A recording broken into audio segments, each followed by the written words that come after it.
بسم اللہ الرحمن الرحیم وَإِذْ قَالَ لُقْمَانُ لِابْنِهِ وَهُوَ يَعِظُهُ يَا بُنَيَّ لَا تُشْرِكْ بِاللَّهِ إِنَّ الشِّرْكَ لَظُلْمٌ عَظِيمٌ صدق اللہ العظیم رب اشرح لي صدری ويسر لي امری واحلل عقدۃ من لسانی یفقهوا قولی اللهم ربنا الہمنا رشدنا واعصمنا من شرور انفسنا اللهم ارنا الحق حقا وارزقنا اتباعه وارنا الباطل باطلا وارزقنا اجتنابه آمین یا رب العالمین۔ حضرات، آپ کے علم میں ہے کہ ان اجتماعات میں مطالعہ قرآن حکیم کے اس منتخب نصاب کا سلسلے وار درس ہو رہا ہے جو میں نے اس تحریک رجوع الی القرآن کے لیے مرتب کیا۔ اس کے 3 ابتدائی درس ہو چکے ہیں۔ تیسرا درس سورہ آل عمران کے دوسرے رکوع پر، سورہ لقمان کے دوسرے رکوع پر مشتمل ہے اور اس پر 4 نشستیں ہماری ہو چکی ہیں، لیکن چونکہ اس میں شرک کے بارے میں ایک نہایت عظیم آیت وارد ہوئی ہے، وہ آیت کہ جس کو نبی اکرم صلی اللہ علیہ وسلم نے بھی ایک موقع پر کوٹ فرمایا، لہذا اس منتخب نصاب کے درس میں اس مرحلے پر یہ مناسب سمجھا جاتا ہے کہ حقیقت و اقسام شرک کے موضوع پر مفصل گفتگو ہو جائے۔ یہ سلسلہ اغلباً 6 تقاریر پر مشتمل ہوگا، جن میں سے ہر تقریر میں کوشش کروں گا کہ پورے 1 گھنٹے کی ہو۔ کیا عجب کہ اللہ تعالی اس کے ذریعے سے امت مسلمہ میں حقیقت شرک کے بارے میں صحیح فہم و شعور پیدا ہونے کے ضمن میں کوئی مفید خدمت قبول فرمائے۔ تو اب میں اللہ کا نام لے کر اس سلسلے کی پہلی تقریر کا آغاز کر رہا ہوں، اور اس میں مجھے اس موضوع سے متعلق کچھ تمہیدی باتیں گوشگزار کرنا ہے۔ سب سے پہلی بات یہ کہ ہمارے دین کی حقیقت کو اگر ایک لفظ میں تعبیر کرنے کی کوشش کی جائے، اس کی تعلیم کے لب لباب کو، اس کے خلاصے کو اگر ہم چاہیں کہ ایک لفظ میں بیان کر دیں تو وہ لفظ توحید۔ ہمارا دین دین توحید، اسی کو وہ اصل امانت قرار دیا ہے کہ جو مسلمانوں کا درہ امتیاز، توحید کی امانت سینوں میں ہے ہمارے، آسان نہیں مٹانا نام و نشان ہمارا۔ اور جواب شکوہ میں بھی نبی اکرم صلی اللہ علیہ وسلم کے مشن کو علامہ اقبال نے اسی ایک لفظ سے تعبیر کیا ہے کہ وقت فرصت ہے کہاں کام ابھی باقی، نور توحید کا اتمام ابھی باقی۔ تو ہمارا دین اصل میں دین توحید، توحید کی ضد ہے شرک، وہ چاہے سنویت کی شکل میں ہو، تخلیص کی شکل میں ہو، یا کثرت آلہہ کی صورت میں ہو، ان سب کو ہم ایک ہی لفظ سے تعبیر کرتے ہیں اور وہ شرک۔ اب جب ہمارا دین دین توحید ہے تو اس کا یہ لازمی نتیجہ نکلتا ہے کہ اس دین میں سب سے بڑا جرم اور سب سے بڑا گناہ جو ناقابل عفو ہے وہ شرک۔ چنانچہ یہ وہ بات ہے جو سورہ نساء میں 2 مرتبہ بعین ہی انہی الفاظ میں وارد ہوئی، ان اللہ لا یغفر ان یشرک بہ ویغفر ما دون ذلک لمن یشاء۔ اللہ تعالیٰ اسے تو ہرگز معاف نہیں کرے گا کہ اس کے ساتھ شرک کیا جائے، البتہ اس سے کم تر گناہ جس کو چاہے گا بخش دے۔ اگرچہ اس آیت کو بھی دوسرے گناہوں کے ضمن میں کوئی فری لائسنس نہیں سمجھ لینا چاہیے، اللہ تعالیٰ کا کوئی پختہ وعدہ نہیں ہے، کوئی یقین دہانی نہیں ہے کہ وہ بخش دے گا. لمن یشاء، جس کے لیے چاہے گا بخش دے گا. لہذا یہ نہ سمجھا جائے کہ یہ کھلی چھٹی مل گئی ہے ہمیں کہ شرک کے سوا جس گناہ میں چاہے ہم ملوث ہو جائیں. تاہم یہ ضرور ہے کہ امید دلائی گئی ہے کہ شرک کی معافی کی تو کوئی صورت نہیں ہے، البتہ اس سے کم تر گناہ اللہ تعالیٰ جس کو چاہے گا معاف فرمائے. معلوم ہوا کہ سب سے بڑا گناہ، سب سے بڑا جرم جو ناقابل عفو ہے ہمارے دین میں وہ شرک. اسی حقیقت کو یوں بھی سمجھیے کہ از روئے قرآن سب سے بڑا ظلم جو ہے وہ شرک ہے.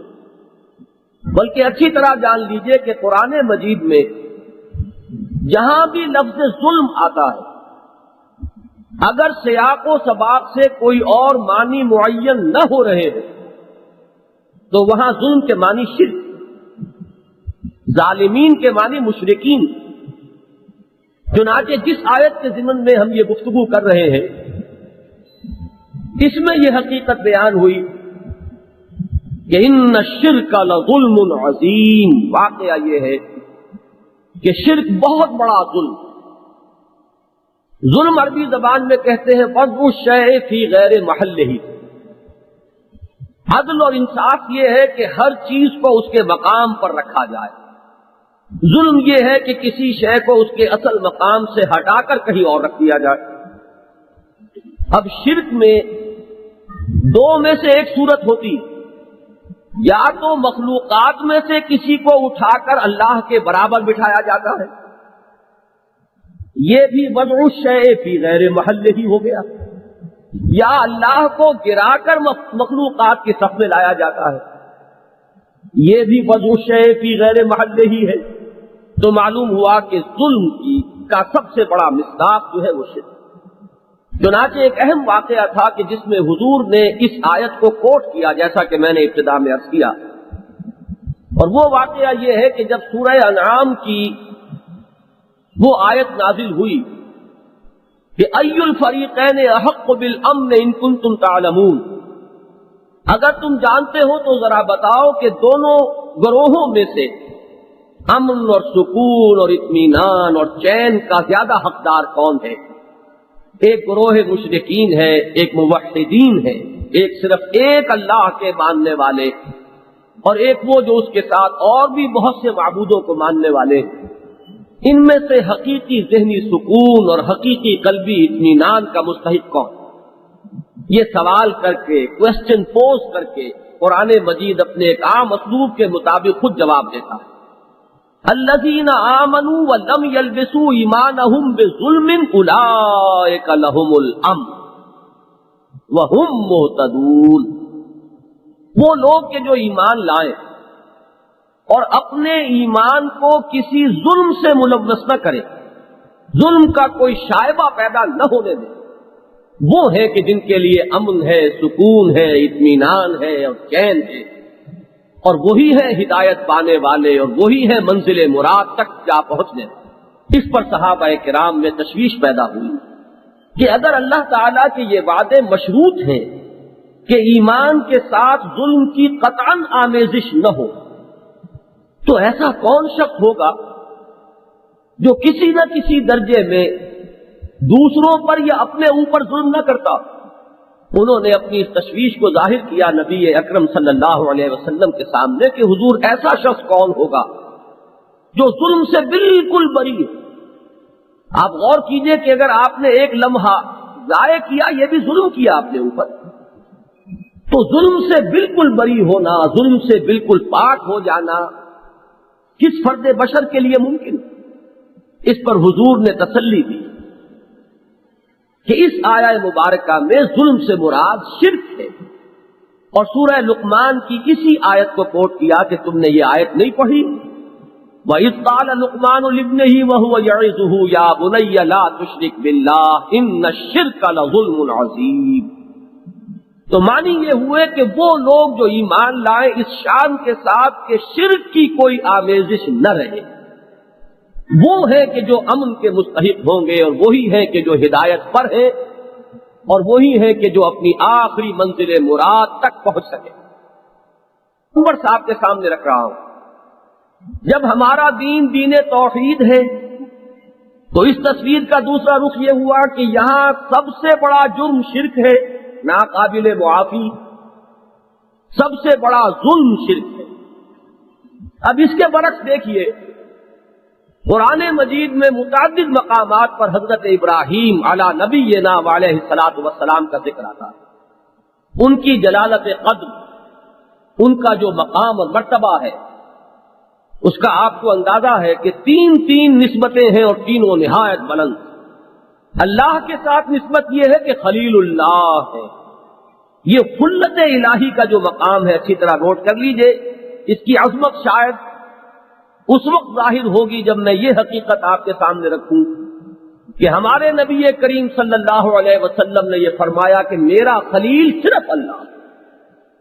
کوئی فرد نوع بشر حتیٰ کہ ابو بکر صدیق بھی خلت محمدی کے مقام پر فائز نہیں. لو کنت متخذا خلیلا لاتخذت ابا بکر خلیلا. اگر میں کسی کو اپنا خلیل بناتا تو ابو بکر کو خلیل بناتا. یہ بناتا ہے، اصل یہ جو رشتہ ہے خلیل ہونے کا، یہ محمد الرسول اللہ صلی اللہ علیہ وسلم کا صرف اپنے رب کے ساتھ وہ رشتہ ہے کہ جس کی قرآن مجید اتنے اہتمام کے ساتھ وضاحت کر رہا ہے کہ وہ تعلق ہے حضرت ابراہیم کا اپنے رب سے. واتخذ اللہ ابراہیم خلیلا. دوسری نسبت رسولوں اور نبیوں کے ساتھ تو آپ ابو الانبیاء ہیں. سینکڑوں نبی آپ کی نسل میں ہو. کیسے کیسے جلیل القدر پیغمبر، موسیٰ بھی اور عیسیٰ بھی. عیسیٰ اگرچہ بن باپ کے پیدا ہوئے لیکن ان کی والدہ تو حضرت ابراہیم علیہ السلام کی نسل ہی سے. محمد الرسول اللہ صلی اللہ علیہ وسلم یہ تو ہے اولو العزم من الرسل میں سے. باقی سینکڑوں نبی ہے کہ جو آپ کی نسل میں. تو ابو الانبیاء اور پوری نوع انسانی کے لیے امام الناس. وَإِذِ ابْتَلَىٰ إِبْرَاهِيمَ رَبُّهُ بِكَلِمَاتٍ فَأَتَمَّهُنَّ قَالَ إِنِّي جَاعِلُكَ لِلنَّاسِ إِمَامًا. اس جلالت قدر کے ساتھ آپ دیکھیں گے کہ قرآن مجید میں جہاں کہیں حضرت ابراہیم علیہ السلام کا ذکر آیا، ان کو جو آخری سند دی جاتی ہے وہ یہ ہے کہ وَمَا كَانَ مِنَ الْمُشْرِكِينَ. معلوم ہوا کہ شرک سے بالکل آزاد ہو جانا یہ انسانیت کے لیے معراج ہے. یہ بلند ترین مقام ہے کہ جس تک انسان پہنچ سکتا ہے، اور جس کے بارے میں اللہ تعالیٰ یہ فرما دے کہ میرا یہ بندہ مشرک نہیں ہے، میرا یہ بندہ شرک سے پاک ہے، تو گویا کہ اسے آخری سند مل گئی، آخری سرٹیفکیٹ مل گیا، آخری ٹیسٹیمونیل مل گیا. ان دونوں چیزوں کو جب بیک وقت ذہن میں رکھیں گے تو میں ایک نتیجہ نکالتا ہوں، اس پر غور کیجیے. یعنی یہ دو باتیں کہ ایک طرف تو ہمارے دین میں سب سے بڑا جرم، سب سے بڑا گناہ، سب سے بڑا ظلم جو ناقابل عفو ہے وہ شرک. سب سے بڑی سند، سب سے بڑا سرٹیفکیٹ، سب سے بڑا ٹیسٹیمونیل، سب سے اونچا مقام یہ ہے کہ انسان شرک سے بالکل پاک. ان دونوں کو جمع کیجئے تو ایک بات سامنے آئے گی. واقعہ یہ ہے کہ گمراہی اور ضلالت اور کجروی، خواہ وہ نظریات کی ہو، عقائد کی ہو یا اعمال کی، اگر تجزیہ کیا جائے گا تو معلوم ہوگا کہ اس کے ڈانڈے کہیں نہ کہیں شرک سے ملتے. اور خیر اور خوبی اور بھلائی اور نیکی، صحت فکر، صحت عقیدہ، صحت عمل، اس کے جتنے بھی شعبے ہیں وہ لازماً فروع ہیں، کورولریز ہیں، لازمی نتائج ہیں توحید کے. یہ اس طریقے سے ہماگیر تصور ہے کہ شرک کی اقسام کو، اس کی برانچز کو، اس کی فروع کو اگر آپ دیکھیں گے تو معلوم ہوگا کہ یہ وہ شجرہ خبیثہ ہے کہ ہر بدی اور ہر گناہ اور ہر جرم اور ہر نظریہ یا خیال کی گمراہی جو ہے وہ اسی کی کسی نہ کسی شاخ کی حیثیت رکھتی ہے، اور ہر خیر اور ہر نیکی اور ہر بلائی وہ خیال کی ہو، نظریے کی ہو یا عمل کی ہو، اس کا تعلق جو ہے اس شجرہ طیبہ سے ہے جس کے لیے تمثیل قرآن مجید میں آئی ہے کہ اصلھا ثابت و فرعھا فی السماء، اور وہ ہے شجرہ توحید۔ اس شرک کی ہماگیری کا ایک تصور قرآن مجید میں سورہ یوسف کے آخری آیات میں آیا، وَمَا يُؤْمِنُ أَكْثَرُهُمْ بِاللَّهِ إِلَّا وَهُمْ مُشْرِكُونَ۔ انسانوں کی اکثریت کا حال یہ ہے کہ وہ اللہ کو مانتے ہیں مگر کسی نہ کسی نوع کے شرک کے ساتھ۔ یہ بات جان لیجئے کہ اللہ تعالیٰ کا انکار تو تاریخ انسانی میں آپ کو شاذ ہی کہیں ملے گا، کہیں کہیں اس قسم کے لوگ کہ جن کی مت بالکل ماری گئی ہو وہ آپ کو مل جائیں گے۔ آج کے دور میں بظاہر ایسے محسوس ہوتا ہے کہ خدا کے انکار جو ہے وہ بہت عروج پر ہے، واقعہ یہ نہیں ہے۔ خدا کو وہ بھی مانتے ہیں لیکن در حقیقت انہوں نے مادے کو خدا کے مقام پر لے جا کر بٹھا دیا، انکار نہیں ہے۔ ایک حقیقت کبریٰ کو ماننے پر سب مجبور، سارا جو اختلاف ہو جاتا ہے وہ اس کی صفات میں ہے، وہ الحی ہے یا مردہ ہے۔ مردہ ہے تو اسے مادہ کہہ لیجئے، اور الحی القیوم ہے، صاحب ارادہ ہے تو وہ اللہ۔ تو فرق تو سارا صفات کا ہے۔ بہرحال میں یہ عرض کر رہا تھا کہ خدا کو خدا کے نام سے ماننے والے تاریخ انسانی میں ہمیشہ عظیم اکثریت میں رہے ہیں، خدا کا صاف انکار کرنے والے شاذ رہے ہیں، خدا کو کچھ اور ناموں کے تحت ماننے والوں کی تعداد شاید کچھ اور مل جائے، لیکن جو سب سے بڑی گمراہی ہمیشہ رہی ہے وہ یہ ہے کہ ایک خدا کو ماننے کے ساتھ ساتھ کچھ اور خداؤں کو مانا گیا، ان کو تسلیم کیا گیا، کسی نوع کے شرک کی آمیزش کر لی گئی اس ایمان کے ساتھ۔ یہ ہے اصل گمراہی، یہ ہے وہ چیز کہ جو پوری تاریخ انسانی میں ہمیں پھیلی ہوئی اور چھائی ہوئی۔ اس کا ایک نتیجہ دیکھیے، اگرچہ مجھے یہ یقین ہے، میں اپنے حقیقی جو قلبی احساسات ہیں وہ آپ کے سامنے رکھ رہا ہوں کہ مسلمان کا خمیر جس مٹی سے اٹھا وہ جان بوجھ کر کبھی شرک نہیں کر سکتا، ناممکن۔ اس میں اگر شرک آتا ہے تو غیر محسوس طریقے سے آتا ہے، مغالطے کے باعث آتا ہے، وہ اس کو شرک سمجھ کر شرک نہیں کرتا، اس میں جہالت ہو سکتی ہے، ناسمجھی ہو سکتی ہے۔ اس کی ایک شکل یہ بھی ہوتی ہے کہ ہر دور میں یہ مرض ایک نئی صورت اختیار کر کے سامنے آتا ہے، اس کو پہچاننے میں کوتاہی رہ جاتی ہے، جب تک کہ یہ صلاحیت پیدا نہ ہو جائے کہ بہر رنگے کے خواہی جامہ میں پوش من انداز قدر رامی شناسا، کہ خواہ تم کسی بھی رنگ کا لبادہ اوڑھ کر آ جاؤ، میں تمہیں تمہارے قد سے پہچان لوں۔ جب تک یہ صلاحیت پیدا نہ ہو جائے، ہو سکتا ہے کہ ایک شخص بزور میں خیش بڑا موحد ہو اور پچھلے ادوار میں شرک کی جتنی صورتیں رائج رہیں ان سب سے بری ہو، علماء نے جن جن کی نشاندہی کر دی ہے ان سب سے وہ اپنے آپ کو پاک کر چکا ہو، وہیں ہم اپنے دور کے شرک کو نہ پہچان پایا ہو اور اس میں وہ ملوث ہو۔ اس پر گفتگو تو بعد میں ہوگی، لیکن میں مثال کے طور پر علامہ اقبال کی وہ نظم پیش کر رہا ہوں، وطنیت۔ اس کا پہلا بند، اس دور میں اور ہے، جام اور ہے، جم اور، ساقی نے بنا کی روش لطف و ستم اور، تہذیب کے آزر نے ترشوائے صنم اور، مسلم نے بھی تعمیر کیا اپنا حرم اور، ان تازہ خداؤں میں بڑا سب سے وطن ہے، جو پیرہن اس کا ہے وہ مذہب کا کفن۔ اب غور کیجئے، اتنا پیارا مصرع ہے، تہذیب کے آزر نے ترشوائے صنم اور، آج سے 4,500 برس کا آزر پتھر کی مورتیاں تراشتا تھا، آج کا آزر کچھ خیالی تصورات کے بت بنائے ہوئے۔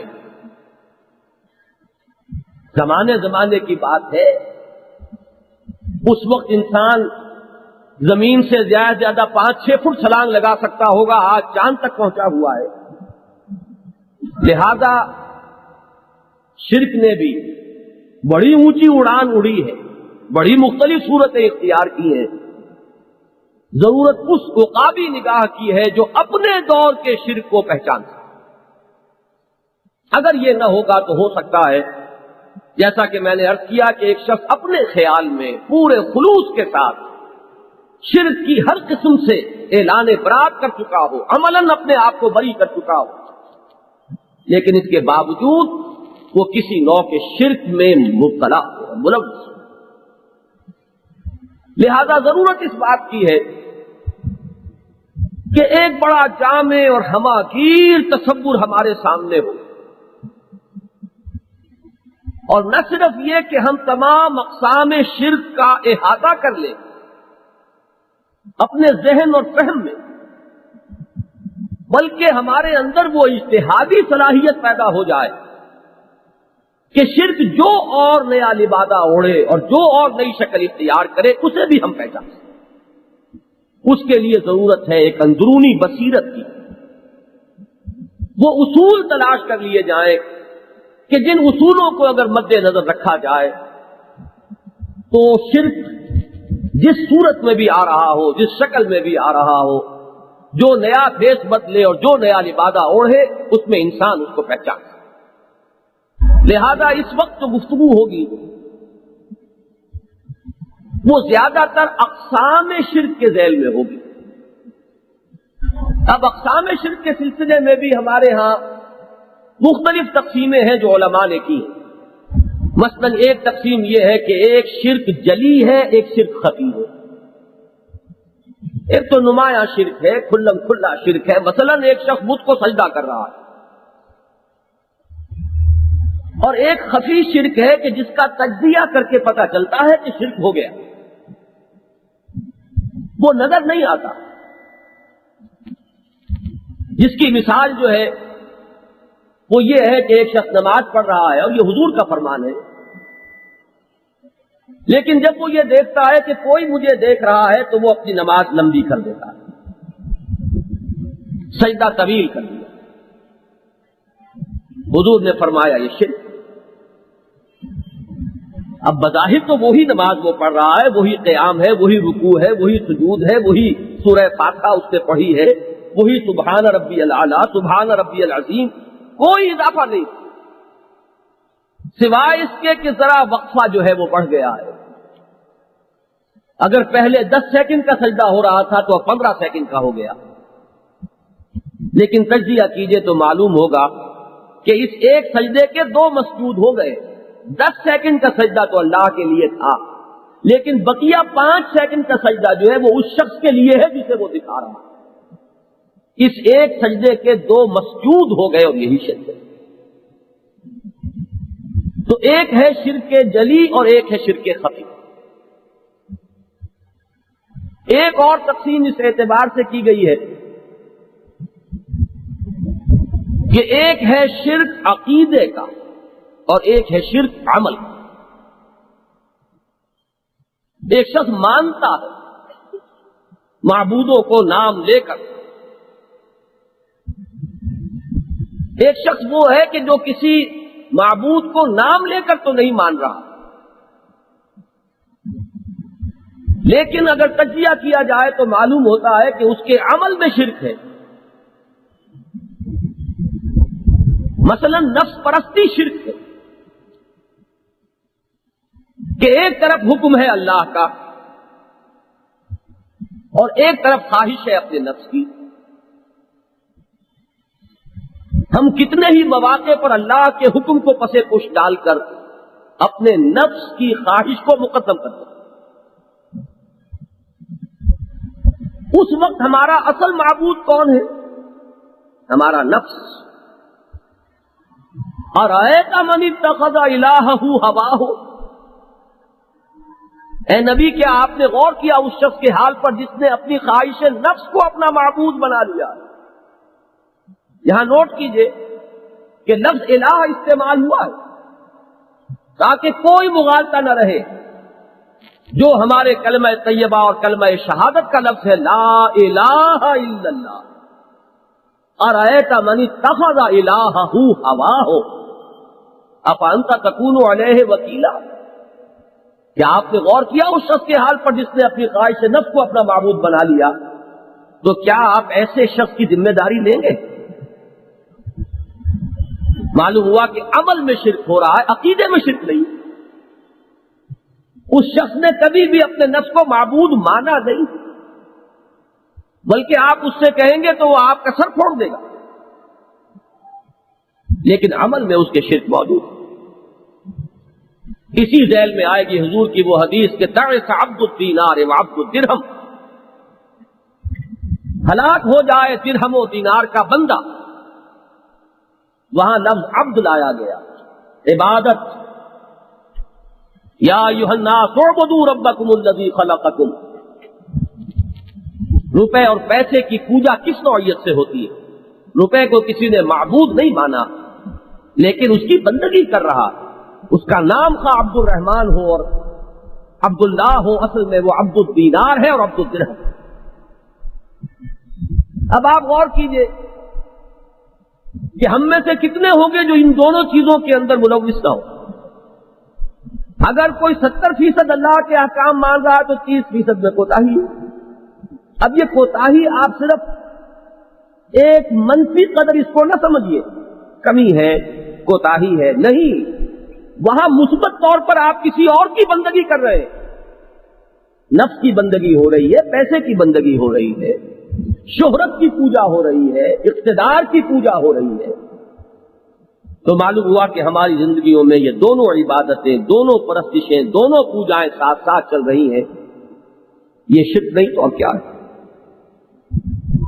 یعنی وہ آیہ مبارکہ جو میں بار بار سنایا کرتا ہوں، افتؤمنون ببعض الکتاب وتکفرون ببعض فما جزاء من يفعل ذلك منكم الا خزي في الحیاۃ الدنیا ویوم القیامۃ یردون الی اشد العذاب وما اللہ بغافل عما تعملون.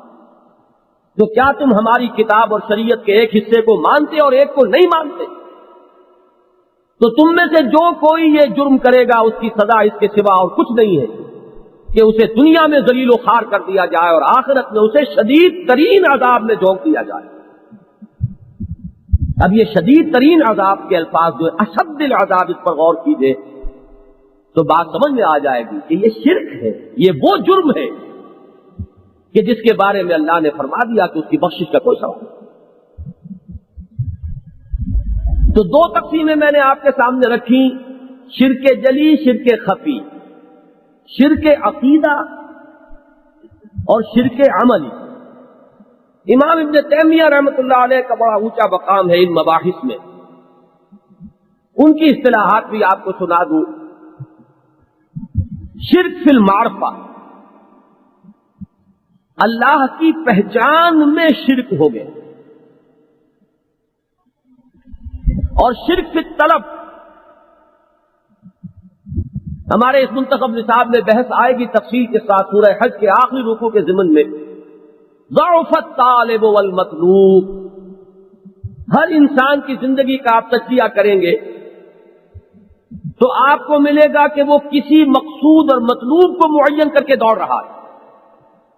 مقصود اور مطلوب کے درجے میں توحید کا تقاضا یہ ہے کہ سوائے اللہ کے اور کوئی نہ ہو.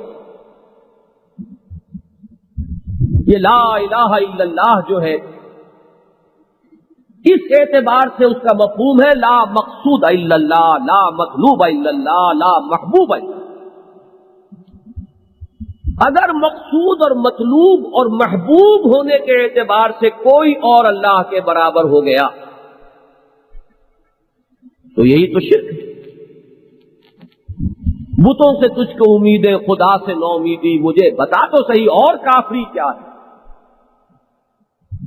تو یہاں ان دو اصطلاحات میں جمع کیا ہے امام ابن تیمیہ رحمۃ اللہ علیہ نے شرک کی بحث کو کہ شرک فی المعرفہ، اللہ کے پہچان میں کوئی کمی ہوئی، اس کی ذات و صفات کے ضمن میں کہیں کسی کو لا کر اس کا ساجی ہم پلہ بنا دیا گیا، یہ معرفت خداوندی میں شرک ہے۔ اور جو شرک فی العمل ہے اس کو گویا کہ انہوں نے دوسرا نام دیا شرک فی الطلب، کہ اگر مطلوب و مقصود اور محبوب حقیقی ہونے کے اعتبار سے کوئی شے، کوئی شخص، کوئی ہستی، کوئی ادارہ اگر اللہ کے ہم پلہ ہو جاتی ہے، دل کے سنگھاسن پر اگر وہ اللہ کے برابر آ کر بیٹھ گئی ہے تو جان لیجئے کہ یہ شرک فی الطلب۔ ایک تیسری تقسیم جو میرے نزدیک سب سے زیادہ کمپریہنسو ہے، اور میں اپنی گفتگو اسی کے اعتبار سے کروں گا، اور میں یہ سمجھتا ہوں کہ اگر اس تقسیم کے حوالے سے اقسام شرک کا ایک دفعہ احاطہ کر لیا جائے تو انشاءاللہ وہ باطنی بصیرت پیدا ہو جائے گی کہ جس سے پھر کوئی اور صورت بھی اگر کبھی پیدا ہوئی تو اس کے پہچاننے میں دقت نہیں ہوتی۔ وہ تقسیم یہ ہے کہ شرک کی تین قسمیں ہیں۔ ایک ہے شرک فی الذات، اللہ کی ہستی، اللہ کی ذات میں کسی کو اس کا ساجی، ہم پلہ، اور اصل جو لفظ ہوگا عربی کا وہ کفو ہے۔ ہم اردو میں عام طور پر ہم کفو کہہ دیتے ہیں، یہ لفظ صحیح نہیں ہے، یہ ترکیب تو ہو گئی فارسی کی، کفو عربی کا لفظ ہے، اور کفو میں ہم کفو جسے ہم کہتے ہیں وہ پورا مفہوم موجود ہے، برابر ہونا۔ یہ شادی کے معاملے میں یہ لفظ بہت استعمال ہوتا تھا، آج کل تو یہ چیزیں بہت حد تک ذہنوں سے اوجھل ہوتی جا رہی ہیں کہ شادی کفو میں ہونی چاہیے، یعنی برابری کے ہونا چاہیے معاملہ، وہ مختلف اعتبارات سے دیکھا جانا چاہیے تاکہ انمل بے جوڑ والی بات نہ ہو جائے، عدم موافقت نہ ہو، ماحول کچھ ایک جیسا ہی ہو جس میں لڑکا اور لڑکی پلے ہو، کچھ تقریباً ایک طرح کی سطح پر انہوں نے زندگی بسر کی ہو، اسی کی عادت ہو، کہیں بہت زیادہ فرق جو ہے وہ اس کے نباہ میں کہیں رکاوٹ نہ بن جائے، یہ معاملہ حکمت میں سے۔ تو اس لفظ کفر کو ذہن میں لائیے، کسی کو اللہ کا کفر بنا دے، یہ ہے شرک ذات، اور یہ بدترین شرک ہے، عریاں ترین شرک ہے، گھناونا ترین شرک ہے، جس پر اللہ تعالی کا غضب بہت ہے۔ دوسری قسم کا شرک ہے شرک فی الصفات، اللہ تعالی کی صفات میں کسی کو اس کے برابر کر دینا، مد مقابل بنا دینا، ساجھی قرار دے دینا، مثل بنا دینا، وہ جو آپ علماء کرام کی تقاریر میں سنتے ہوں گے، لا مثل لہو ولا مثال لہو ولا مثیل لہو ولا ضد لہو ولا ند لہو، یہ تمام الفاظ جو ہے یہ اسی اعتبار سے کہ شرک کے ہر شائبے کی نفی ہو جائے، ہر نوعیت کا انکار ہو جائے، نہ کوئی اس کا کفو ہے، نہ کوئی اس کا مثل ہے، نہ کوئی اس کی مثال ہے، نہ کوئی اس کا ہم رتبہ ہے، نہ کوئی اس کا ہم پلہ ہے، نہ کوئی اس کا مد مقابل ہے، نہ کوئی اس کا ساجھی ہے۔ تو صفات میں برابر کر دینا کسی بھی پہلو سے یہ شرک کے صفات ہے۔ اور میں پیش کی طور پر یہ عرض کر دوں کہ یہ بڑا لطیف سا معاملہ ہے، اس میں ایک علمی مسئلہ انوالو ہے، چند ایسی لطیف باتیں ہیں کہ اگر مد نظر نہ رہیں تو بڑی آسانی سے انسان کا قدم جو ہے وہ توحید کی شاہراہ سے ہٹ کر شرک کے کسی راستے پر پڑ سکتا ہے۔ اس میں مغالطہ بے شعوری طور پر، بلکہ میں آپ سے کہوں گا کہ خلوص کے ساتھ بھی ہوتا ہے۔ ہوشدار کے رہ پر دمے تیغ قدم والا معاملہ جو ہے وہ اس نوع کے شرک ہے۔ جیسے کہ وہ کہا جاتا ہے پل صراط کے بارے میں کہ وہ بال سے زیادہ باریک اور تلوار کی دھار سے زیادہ تیز ہے، ایسا ہی معاملہ شرک کی صفات کا ہے۔ اس کے چند جو اہم اور موٹے جو مسائل ہیں ان پر جب گفتگو ہوگی تو یہ حقیقت واضح ہو جائے گی، اور انشاءاللہ بہت سے عقدے جو ہمارے ہاں عقائد کے ضمن میں پڑے ہوئے ہیں اور جس کی وجہ سے بڑی کھینچ تان ہے اور بڑی کشمکش ہے اور رسا کشی ہے، آپ کو الجبرا کے فارمولوں کی طرح کی وہ بات جو ہے ہاتھ میں آ جائے گی کہ جس کے بعد وہ تمام عقدے حل ہوتے ہیں۔ تیسرا شرک ہے شرک فی الحقوق، اللہ کے حقوق میں اس کے ساتھ شرک کرنا، کسی کو اس کا ساجی یا اس کے برابر۔ اللہ تعالیٰ کے حقوق اگر ویسے تو گنے جائیں تو بہت ہو جائیں گے، لیکن جیسے کہ ہم کہتے ہیں کہ ہاتھی کے پاؤں میں سب کا پاؤں، اسی طرح ایک لفظ ایسا بھی ہے کہ جس میں اللہ کے تمام حقوق جمع ہو جائیں،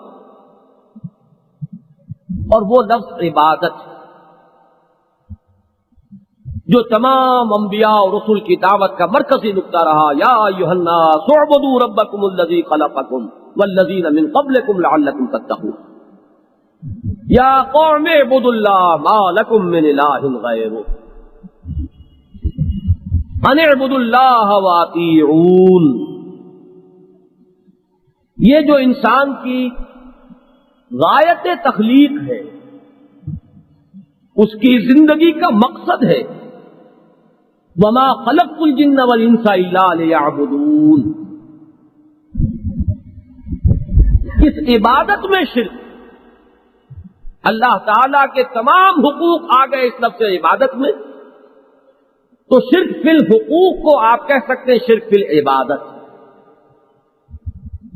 البتہ پھر اس عبادت کے 5 رخ ہیں جن کے بارے میں گفتگو ہوگی تو معلوم ہو جائے گا کہ شرک فی العبادت کی یہ صورتیں۔ اس طریقے سے انشاءاللہ جب ہم اقسام شرک کو اس تقسیم سے سمجھ لیں گے ایک مرتبہ، تو مجھے امید ہے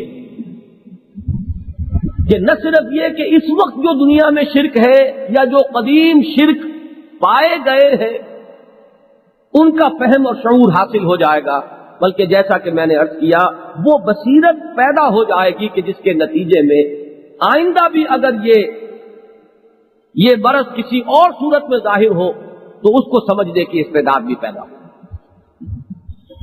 اب میں اللہ کا نام لے کر شرک فی الذات کی بحث شروع کر رہا ہوں۔ جیسا کہ میں نے عرض کیا یہ بدترین، گریاں ترین، گھناؤنا ترین اور اللہ تعالی کے لیے مبغوض ترین شرک۔ اس شرک کی 2 صورتیں دنیا میں رائج رہی ہیں۔ ایک کو آپ کہہ سکتے ہیں مذہبی نوعیت کا شرک، اور ایک کو آپ کہہ سکتے ہیں فلسفیانہ نوعیت کا شرک۔ بلکہ صحیح تر تعبیر یہ ہوگی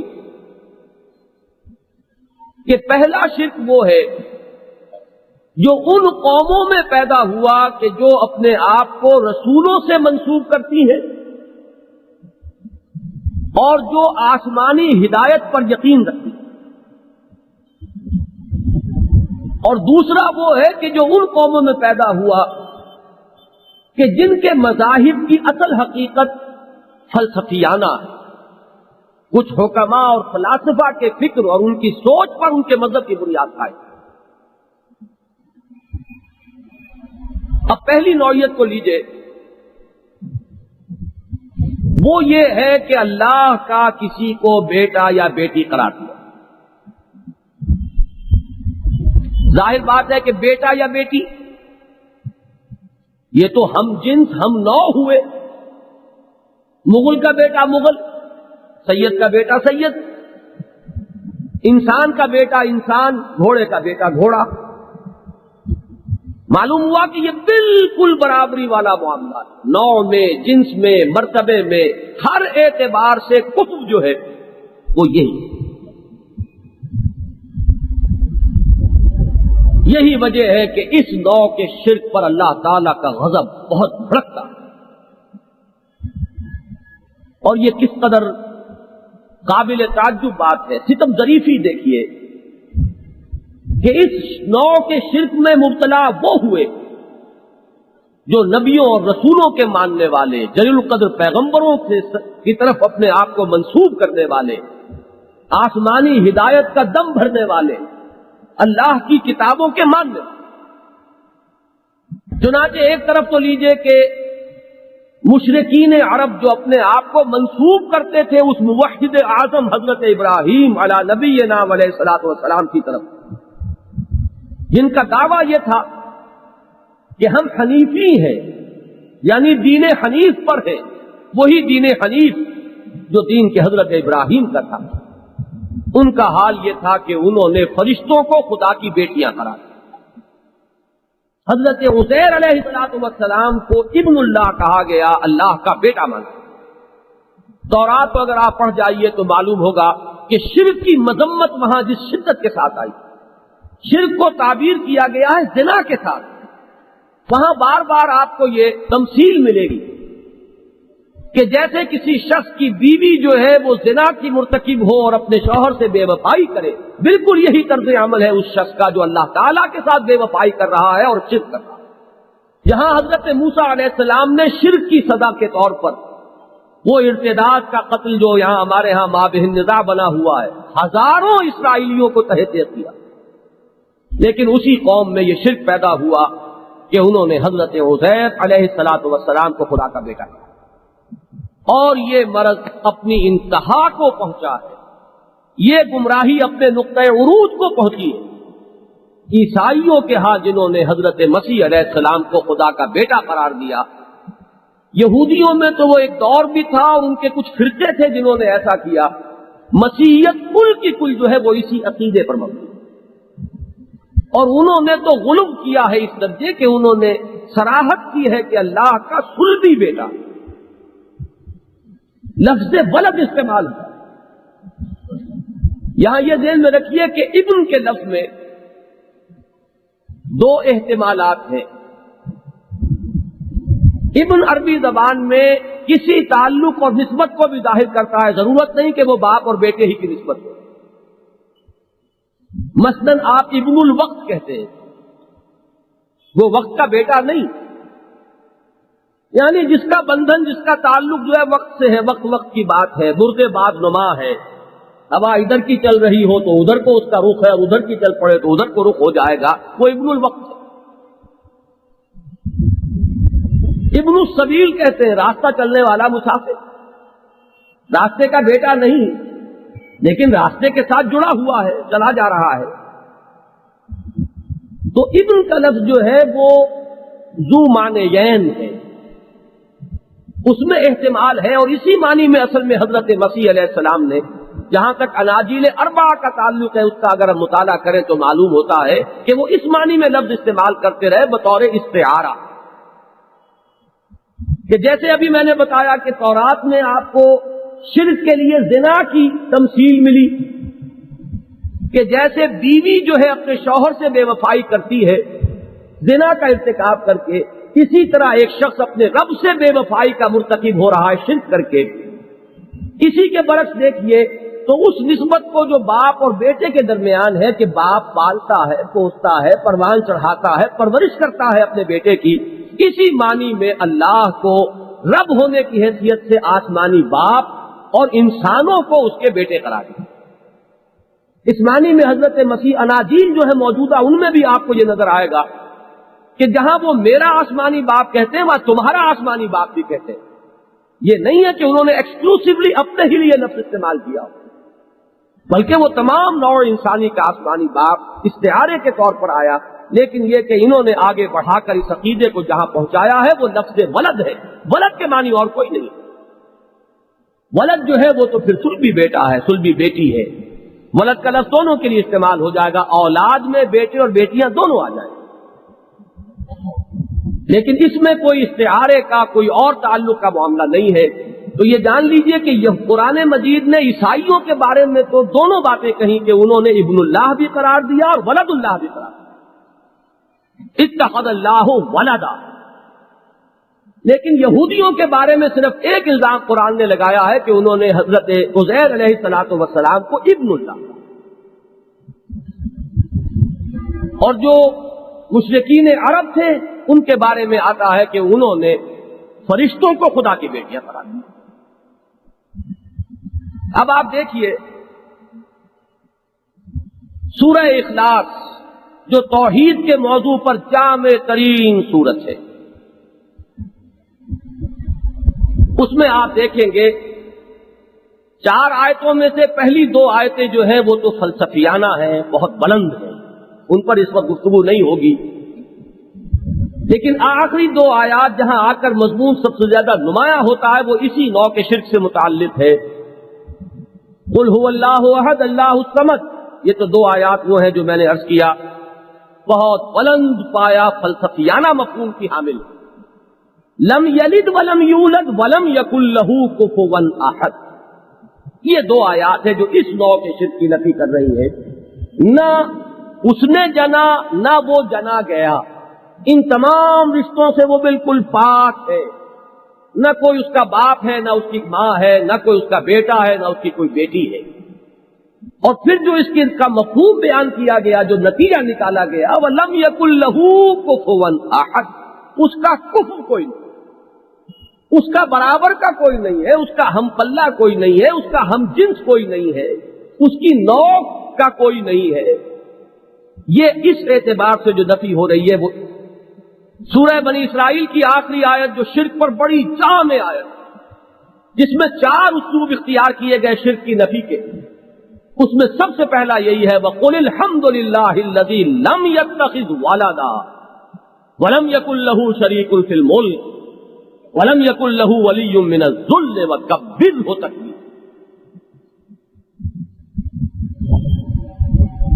سورہ بنی اسرائیل کے فوراً بعد شروع ہوتی ہے سورہ کہف، دونوں یہ صورتیں جڑواں بھی ہیں، اور حکمت قرآنی کے سب سے بڑے خزانے، اور قرآن مجید کے بالکل وسط میں ہیں بھی بالکل برابر، ایک کی آیات 111 اور ایک کی 110، اس کے رکوع بھی 12 اور اس کے رکوع بھی 12۔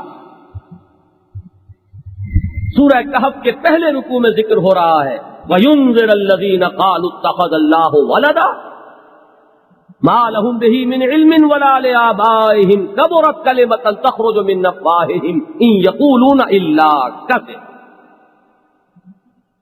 یہ قرآن اس لیے نازل کیا اپنے بندے پر صلی اللہ علیہ وسلم کہ وہ تنبیہ کر دیں، متنبہ فرما دیں، وارن کر دیں ان کو جنہوں نے یہ کہا کہ اللہ نے کسی کو بیٹا بنایا۔ ان کے پاس اس ضمن میں کوئی علم نہیں ہے، وہ جو کچھ اپنی زبان سے نکال رہے ہیں وہ جھوٹ ہے۔ یہ جو انداز ہے اللہ کے غیظ اور غضب کا، یہ اپنے پورے نقطۂ عروج کو پہنچ جاتا ہے اگلی صورت میں، وہ سورہ مریم، اس کے آخری رکوع میں یہ مضمون جو ہے اللہ کا غضب اس نوع کے شرک پر جس طرح بھڑکتا وہ اپنی انتہا کو پہنچا ہوا ہے۔ وَقَالُوا اتَّخَذَ الرَّحْمَٰنُ وَلَدًا لَقَدْ جِئْتُمْ شَيْئًا إِدًّا تَكَادُ السَّمَاوَاتُ يَتَفَطَّرْنَ مِنْهُ وَتَنشَقُّ الْأَرْضُ وَتَخِرُّ الْجِبَالُ هَدًّا أَن دَعَوْا لِلرَّحْمَٰنِ وَلَدًا وَمَا يَنبَغِي لِلرَّحْمَٰنِ أَن يَتَّخِذَ وَلَدًا۔ ذرا یہاں کا زور، ذرا سا بھی جو عبارت کے تیور کو پہچانتے ہو، لہجے کے فرق کو جانتے ہو، وہ سمجھ سکتے ہیں کہ یہاں اللہ کا غضب کس طرح بڑھتا ہے۔ انہوں نے یہ کہا کہ رحمان نے کسی کو بیٹا بنایا ہے۔ تم ایک بڑی بھاری بات کر رہے ہو، تم بڑی جسارت کا معاملہ کر رہے ہو، بڑی ڈھٹائی کا معاملہ کر رہے ہو۔ یہ اس درجے کی جسارت اور ڈھٹائی ہے کہ آسمان پھٹ پڑنے کو ہے، زمین شق ہونے کو ہے، اور پہاڑ ایک دھماکے کے ساتھ گر پڑنے کو ہے کہ انہوں نے رحمان کے لیے بیٹا قرار دیا، حالانکہ رحمان کے تو یہ شایان شان ہی نہیں ہے کہ وہ کسی کو بیٹا بنائے۔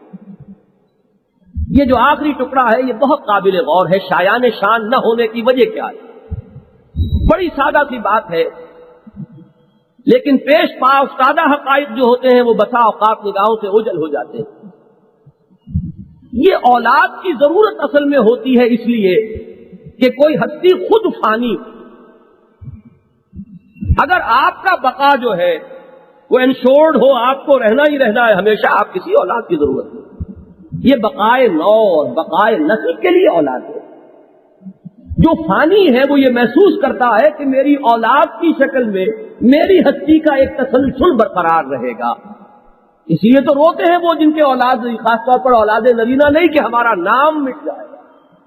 یہی تانا تو دیا گیا تھا محمد رسول اللہ صلی اللہ علیہ وسلم کو کہ ان کی کوئی اولاد نرینہ نہیں، ان کا نام ختم ہو جائے گا. یہ تو ابتر ہے، جس کے جواب میں وہ سورہ مبارکہ اتری، اِنَّا أَعْطَيْنَاكَ الْكَوْثَرَ فَصَلِّ لِرَبِّكَ وَانْحَرْ إِنَّ شَانِئَكَ هُوَ الْأَبْتَرُ. تو اللہ تعالیٰ کو خود دائم ہے، قائم ہے، باقی ہے، الحی القیوم. ظاہر بات ہے کہ اس کے ساتھ تو تصور ہی کوئی نہیں ہو سکتا کہ اسے بھی کسی اولاد کی احتیاج ہو.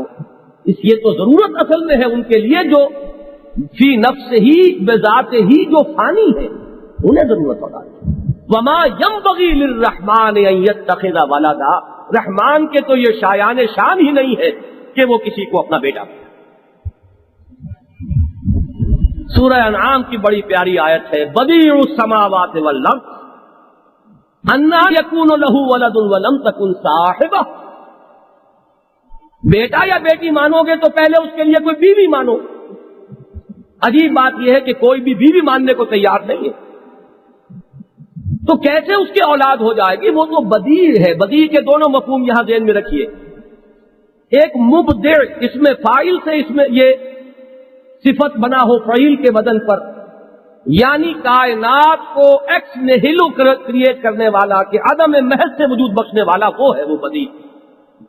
اور ایک بدیع کا لفظ استعمال ہوتا ہے بدائے و صنائے. بدیع چیز انوکھی، بے مثل. یہاں اللہ تعالیٰ کی وہ شان بھی ظاہر ہو رہی، بے مثل ہے، وہ بالکل انوکھا ہے اپنے ذات میں. اس کی کوئی بیوی نہیں، کوئی صاحبہ نہیں، اس کی اولاد کہاں سے ہو جائے گی؟ بدیع السماوات والارض انا یکون له ولد ولم تکن له صاحبہ. اس ضمن میں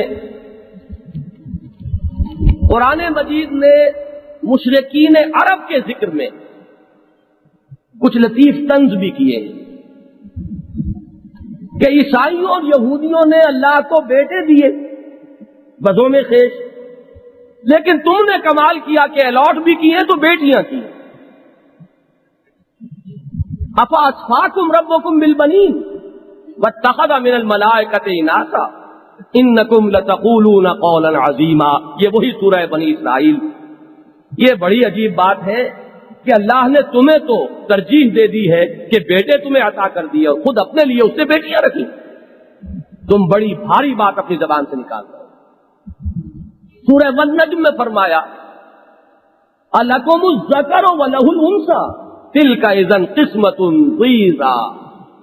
کیا تمہارے لیے بیٹے اور اس کے لیے بیٹیاں؟ یہ تقسیم تو بڑی ہی غیر منصفانہ ہے. تم نے اسے الاٹ بھی کی ہے تو بیٹیاں کی.